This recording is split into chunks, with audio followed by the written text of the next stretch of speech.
ஏன் உங்க ஊர்ல எல்லாம் இந்த துர்நாற்றத்தை கொட்டுறதுக்கு இடமே இல்லையா? ஊர்ல கொட்டுவாப்பா. கிராமத்து கொட்டை நீ ஏத்துக்க மாசாச்சுடா. யாரா என்னடா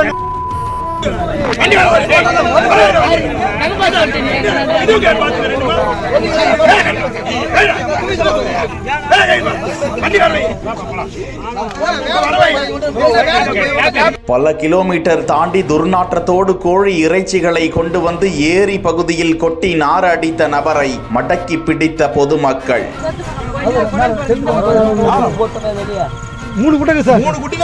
வந்தவாசி அடுத்த மருதநாடு கிராமத்தில் உள்ள ஏரியில் மர்ம நபர்கள் சிலர் அவ்வப்போது கோழி இறைச்சிகளை கொட்டி சுகாதார கேட்டினை ஏற்படுத்தி வந்தனர். வந்தவாசி நகராட்சிக்குட்பட்ட பல்வேறு பகுதிகளில் இருந்து இறைச்சி கழிவுகளை பலரும் சரக்கு வாகனங்களில் எடுத்து கொண்டு வந்து மருதநாடு கிராமத்தில் உள்ள ஏரியில் கொட்டி வருவதை கண்காணித்து வந்த மக்கள் இந்த முறை வாகனத்தில் இறைச்சி கழிவுகளை கொட்ட வந்த நபர்களை மடக்கி பிடித்தனர். தொடர்ந்து அந்த சரக்கு வாகனத்தின் டயர்களில் காற்றுகளை பிடுங்கி கீழ்கொடுங்கலூர் காவல்துறையினருக்கு தகவல் தெரிவிக்கப்பட்டது. விரைந்து வந்த போலீசார் அவர்களை பிடித்து விசாரித்ததில் வந்தவாசி அடுத்த கீழ் செம்பேடு கிராமத்தை சேர்ந்த நாராயணமூர்த்தி மற்றும் ஏழுமலை என்பது தெரிய வந்தது. சரக்கு வாகனத்தை பறிமுதல் செய்து 2 நபர்களையும் காவல் நிலையத்திற்கு அழைத்து சென்று விசாரித்து வருகிறார்கள்.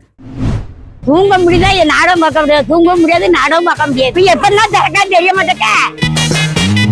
சொன்னபடி எங்க செய்தாங்க கவர்மெண்ட் எல்லாம் கேட்பாங்க, அதை தொடச்சிட்டு அப்படியே போயிடுவாங்க. அவங்க அவரை டிஸ்போஸ் பண்ணுங்க, அந்த ஆள் தேவையில்லை.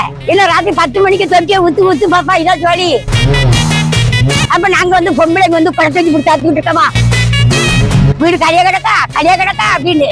இப்ப தண்ணி இல்லையா, அங்கே எதுக்கு போறோம் அப்படிங்கிற ஆயிப்போச்சு. இப்போ சரி தண்ணி திறந்துருக்காரு அப்படி மெசேஜ் பார்க்க முடியுமா சார் சொல்லுங்க பாப்பா.